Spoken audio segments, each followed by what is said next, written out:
Kartu merah belum main tapi diskors 5 pertandingan. Ada apa sebenarnya di balik protes panas pemain timnas Indonesia ini? Terungkap, Shane Patinama bocorkan kalimat dan gesturnya di laga timnas Indonesia versus Irak hingga diberi sanksi 5 pertandingan. Mulai konsisten menit bermain di Eropa, bek timnas Indonesia Nathan Chu Aon ditahan Jong FC Utrecht. 4 alasan John Hartman wajib panggil Ezra Walian ke timnas Indonesia. Statistiknya bikin oleh Romeni minder. Jangan lupa subscribe, simak informasi selengkapnya sebagai berikut. Media sosial lagi panas. Ada yang bela, ada yang menyalahkan, ada juga yang bilang itu bentuk keberanian.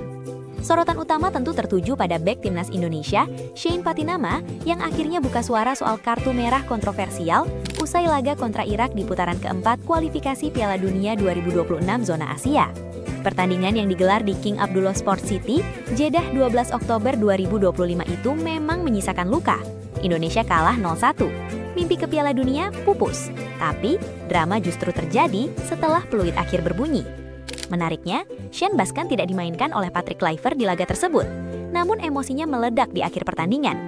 Wasit asal China, Ma Ning, langsung mengeluarkan kartu merah. Bukan cuma itu, tambahan 4 laga sanksi menyusul. Total, 5 pertandingan absen, ditambah denda 5.000 Swiss franc. Lalu, apa yang sebenarnya terjadi? Shane mengaku mendekati wasit sambil bertepuk tangan. Kerja bagus, ucapnya dengan nada sarkastik.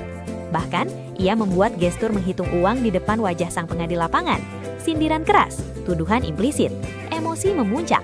Kalimatnya tegas, berapa banyak mereka membayarmu? Boom! Dalam atmosfer penuh tekanan, ekspresi itu dianggap melewati batas. Dan sepak bola seperti yang kita tahu, bukan hanya soal skill, tapi juga kontrol emosi. Namun publik terbelah.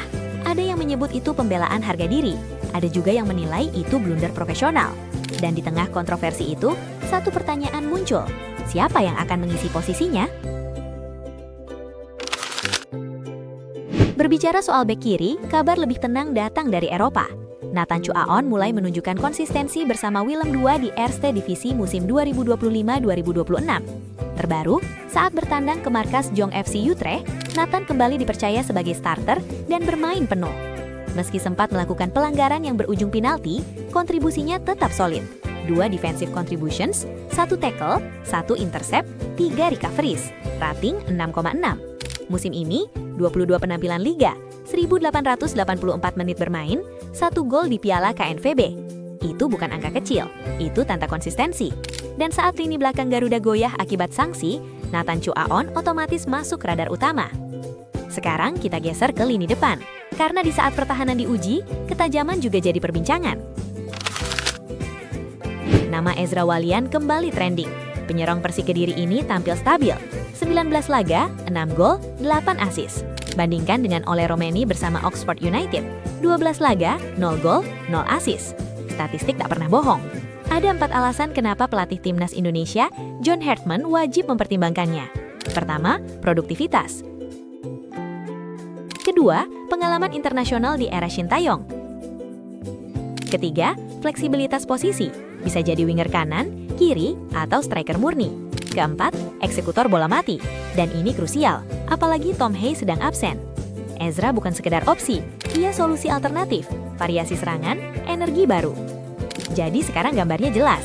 1 bek diskors karena emosi, 1 bek lain naik level di Eropa, dan 1 penyerang lokal justru tampil lebih tajam dari striker utama di luar negeri. Sepak bola selalu tentang momentum. Siapa yang siap, dia yang dipakai. Pertanyaannya sekarang, siapa yang benar-benar pantas mengenakan merah putih berikutnya? Komentar di bawah ya.